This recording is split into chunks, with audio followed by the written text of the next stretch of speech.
Good morning all of you. How are you all? So you're fine. So let's start our class. Okay. In the previous class, we have studied about motion.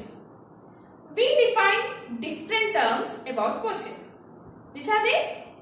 Yes, they are velocity, acceleration, speed and all.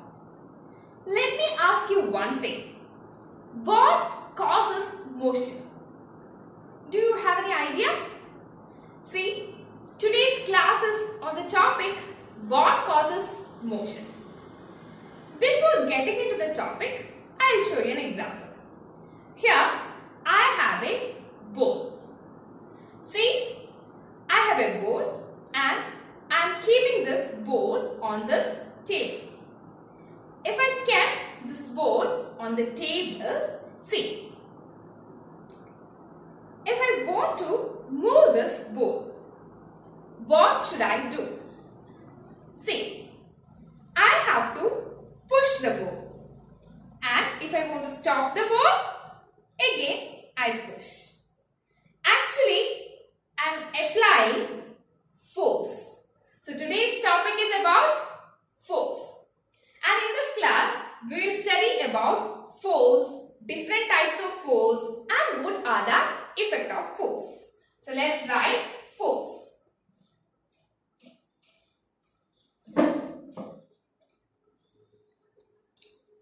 So that's force. See, if I want to move this bowl, I push the bowl. And here I have a toy car. See, again I kept this toy car on this table and I want to move this toy car. See, I will pull this toy car. Again, I am applying force. So, in order to pull this car, I apply force. And also, in order to move this ball, I apply force. So, in physics, we can define force as push or pull on an object. So, we can define force as push or pull on an object. Push or pull on an object. So, this is the simple definition of force. And how can you measure force? We can measure force using a quantity, Newton. Have you heard about Newton? Isaac Newton? The man behind gravitation, isn't it? So, force is measured in the unit Newton.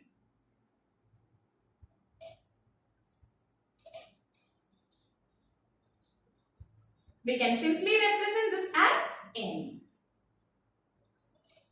And we know that force is a vector quantity. What do you mean by vector quantity? Vector quantity are those quantity which has both magnitude and direction. If I pull this car, I am applying a force. Let it be 1 Newton, a small force. And I am applying that force in this direction.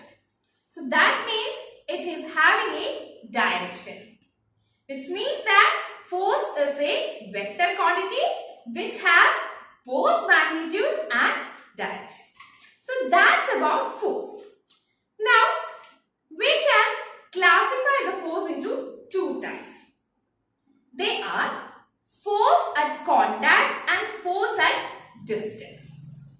Two kinds of forces are there, force at contact and force at distance.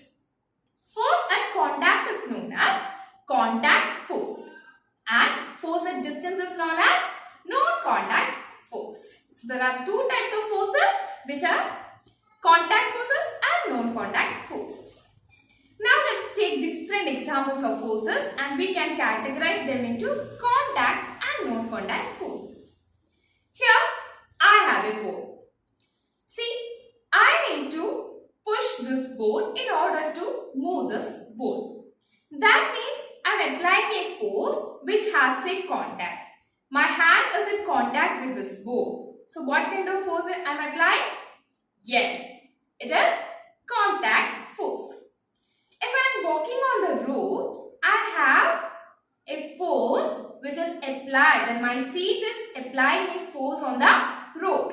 And what that is known as?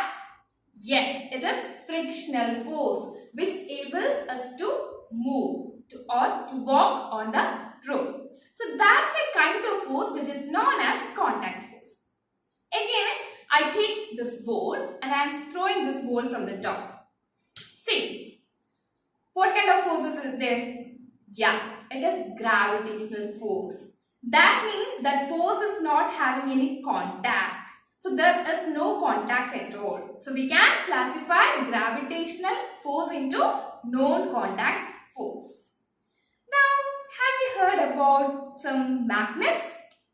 So this is a magnet having ring shape, and this magnet is known as ring magnet. See, I am keeping this magnet on this table and I have a safety pin. We know that safety pin is a magnetic material. It gets attracted to magnet. And keeping this safety pin, what happens? Yeah, it gets attracted to magnet. Is there any contact between this magnet and this safety pin? No. So that kind of force is known as force is acting at a distance. That means it is a non-contact force. Now we got an idea about contact force and no-contact forces. So let's classify them into two.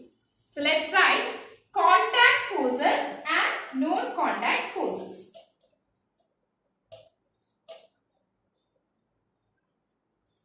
And non-contact forces.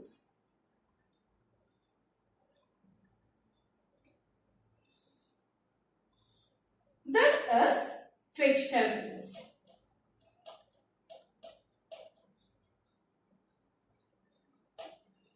See, I am writing on this table, on this board with my muscular power. So, I am applying a muscular force. That means this is muscular force and this is also contact force. See, gravitational force is a non-contact force. And magnetic force is also a non-contact force. So we categorized force into two types. They are contact force and non-contact force. This is acting between some body and there should be a contact between two bodies. And what happens here? This is acting at a distance. So this is non-contact and this is contact forces. So we got an idea about force. Force is nothing but push or pull on an object and it is measured in Newton. It is a vector quantity. And what do you mean by vector quantity? It has both magnitude and direction, and we can classify force into two types. They are contact and non-contact forces. Now, what are the effect of forces?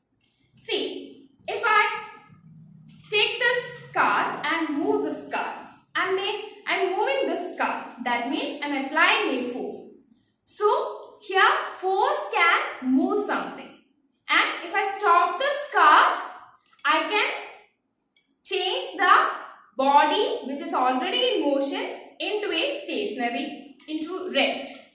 That means I can change something into motion and also something into rest by applying a force. So force will move the body and stops the body. And if this car is moving like this, if I am applying a force along this direction, that means it will change the direction, which implies that force can change the direction. So, we got an idea that force will change something into motion and also something into rest. And also it will change the direction.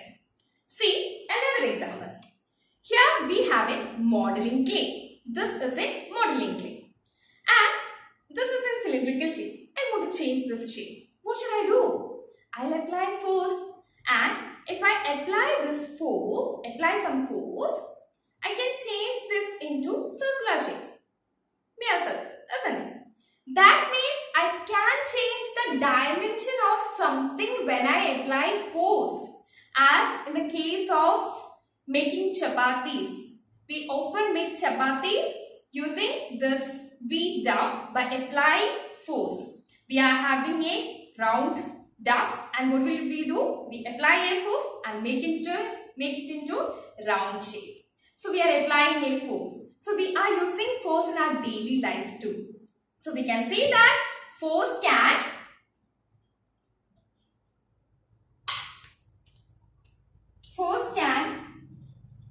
set something into motion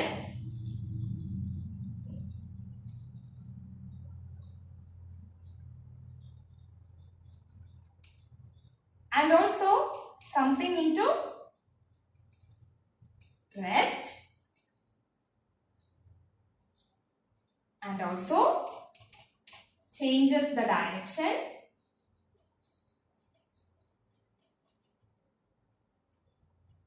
and changes the dimension, or we can simply write changes shape. So these are the effects of force, which is a vector quantity. We can write the vector quantity like this with an arrow over it. So this is about force. I think you got a good idea about force and what is force, how can we define force, and what are the effects of forces, and also what are the different kinds of forces. Thank you everyone.